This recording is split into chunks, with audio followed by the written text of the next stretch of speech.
Hello guys, good afternoon. For today's video, ayan, nag-lunch date kami ng ate ko dito sa burger and fries.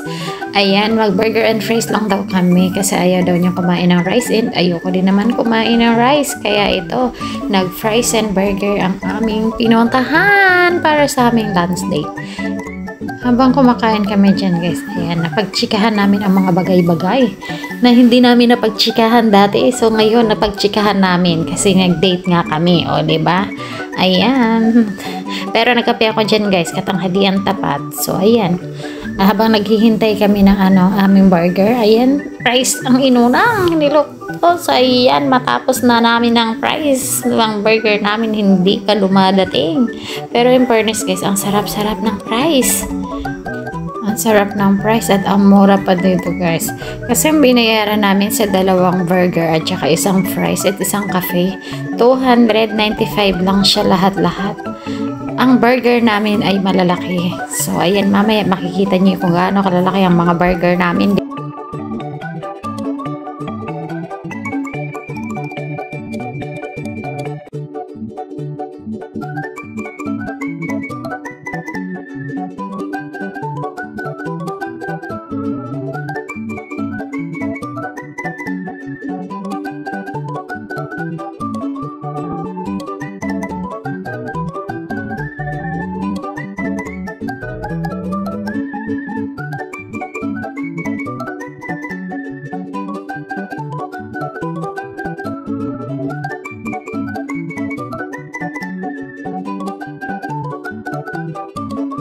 Finally guys, ayan, dumating na ang aming burger. Ayan, chicken burger po yung para sa akin. At yan ang in-order ko. Diba? Ang laki niya.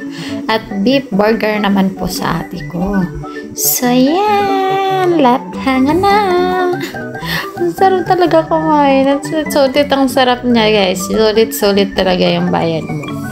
Nag-i-enjoy talaga akong lumamon dito kasi yung lasa ng manok at saka yung lasa ng burger at saka yung crispy ng tinapay, ang sarap talaga. Basta wala akong masabi, sobrang sarap talaga ng kinain naming lunch. Hindi ako nagsisisi na burger lang kinain namin dito. Sobrang sarap talaga. So guys,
hanggang dito na lang. Thank you for watching. Bye! Bye!